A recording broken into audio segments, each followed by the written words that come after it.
मेरे रब्दान सिंह बहुत आप देखते रहिए आरबीसी इंडिया टीवी। दोस्तों यहाँ पर आज इंडिया गठबंधन थोड़ी देर में आने वाले हैं। यहाँ पर आप देख सकते हैं सुषमा मैडम भी हैं और यहाँ पर सपा के कार्यकर्ता भी हैं। आपको दिखा दें क्योंकि यहाँ पर उनके राहुल गांधी के और उनके अखिलेश यादव जी के समर्थन में यहाँ आने वाले हैं और आ चुके हैं। आपको मिलवा दें अभी हमारे साथ सुषमा मैडम जी और भी लोग हैं। सुषमा मैडम जी यहाँ पर कौन लोग आने वाले हैं?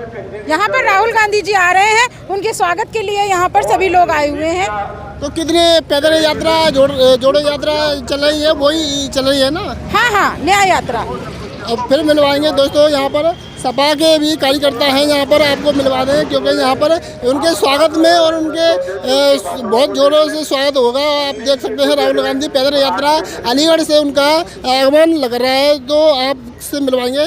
भैया जी आप सपा के कार्यकर्ता हैं और आप राहुल गांधी जी आ रहे हैं, उनके स्वागत में खड़े हो, तो आप क्या कहना चाहेंगे उनके लिए? हम समाजवादी पार्टी से मुजीबुर रहमान लोहिया वाहिनी जिला अध्यक्ष। आज राहुल गांधी जी का हाथ में आगमन है और वो रोड शो भी यहाँ करेंगे।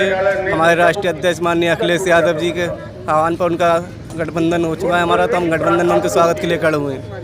तो मोदी को रोकने के लिए ईवीएम हटाओ और ये जो कार्यक्रम चल रहा है, तो इस पर क्या कहेंगे आप? ईवीएम हटवाएंगे या मोदी को ही जितवाएंगे? ईवीएम हटाने का विरोध चल रहा है और ऊपर तक विरोध चला है। ईवीएम हटनी चाहिए, बैलेट पेपर से रिजल्ट होना चाहिए, जो कि अभी चंडीगढ़ में हुआ है। जो बैलेट पेपर पे इन्होंने धांधली की है वो सामने आई है। इस वजह से जो भी धांधली करें वो सामने आए। इस वजह से बैलेट पेपर से इलेक्शन होना चाहिए। ईवीएम की पता ही नहीं चलता है क्या घोटाला है क्या नहीं है। यहाँ पर आपको बता दें आपके हाथों में फूल हैं, गुलाब के फूल हैं, उनके लिए राहुल गांधी जी के लिए।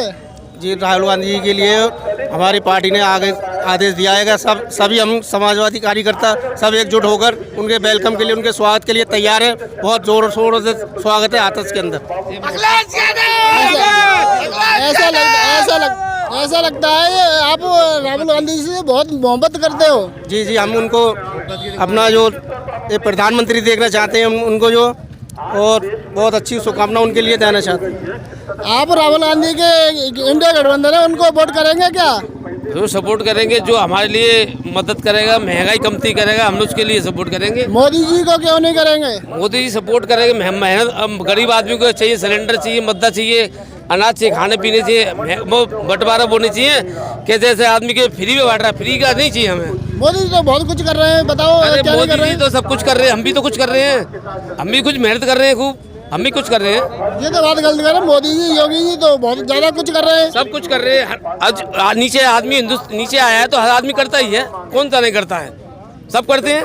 तो अब ईवीएम आगे चलेंगे वो चलेंगे, वो भी करेंगे। ईवीएम हटाओ बैन चल रहा है, इस पर क्या समर्थन करोगे ईवीएम का या नहीं?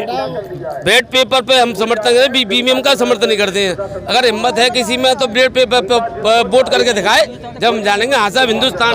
आप इसलिए कह रहे हो कि राहुल गांधी आ जाए? ना, मैं किसी पार्टी सपोर्ट नहीं करता हूँ। मैं प्योर स्वतंत्र, मैं किसी पार्टी से नहीं हूँ। तो मोदी में योगी में क्या बुराई है? ना वोट से ठप्पा से डालो, हिंदुस्तान और हिंदुस्तानी काम कर। नहीं आप इसलिए कह रहे हो मोदी जी जीत रहे हैं? ना देखो जीतना तो उसके अंदर है, 24 के बाद पता पड़ेगा जीते कौन है हार कौन है। अभी तो आप कभी कह नहीं सकते जीत रहे कौन हार रहा है। आपका क्या कहना है? आप समर्थन में आप आए हो, तो आप किस तरह का देखना चाहते हो राहुल गांधी जी को?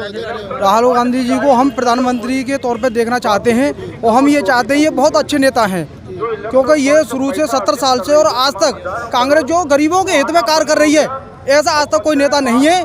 और हम ये चाहते हैं कि ये हमारे आगे भविष्य में नेता बने, प्रधानमंत्री बने। ये क्या जिसमें क्या हुआ है?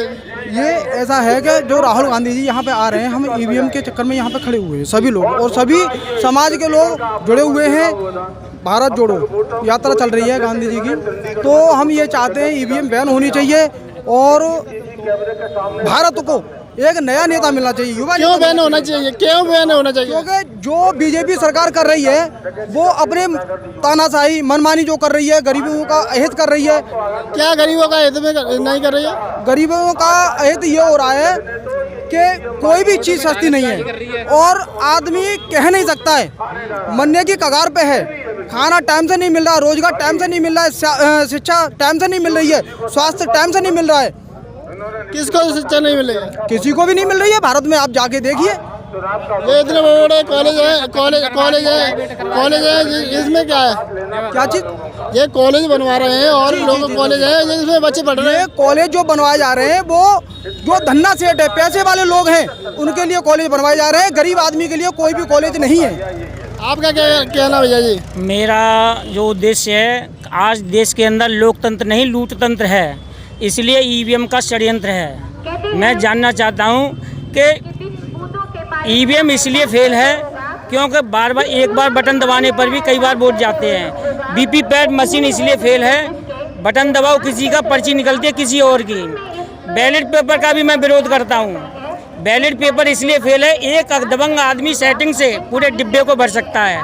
जो चौथा ऑप्शन है, मैंने जो रिसर्च करके जो लाया हूँ उसमें क्या है कि बैलेट पेपर प्लस मशीनी सिस्टम, बैलेट पेपर प्लस मशीनी सिस्टम लागू होना चाहिए देश के अंदर।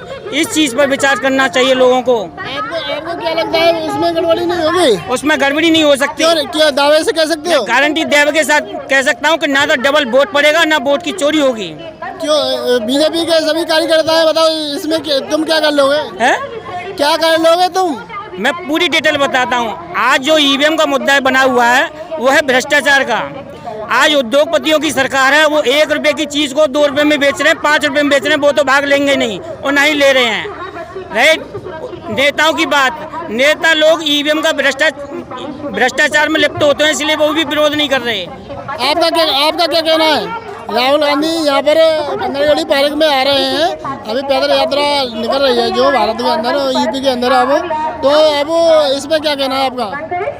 राहुल गांधी जो हाथरस में आ रहे हैं, उनका मतलब यहाँ आने का मुख्य कारण ये है कि जो दबे पिछले वंचित समाज के लोग हैं उन्हें अब तक न्याय नहीं मिल पा रहा है। जैसे बीते 70 दशक में जो सरकारी संस्थान थे वो सभी का सभी प्राइवेटाइजेशन हो चुका है, निजीकरण हो चुका है। पहले जो राष्ट्रीयकरण था, राष्ट्रीयकरण में आम आदमी की भागीदारी हुआ करती थी, मगर ये निजीकरण में पूंजीपति धन्ना सेठों की भागीदारी है ना।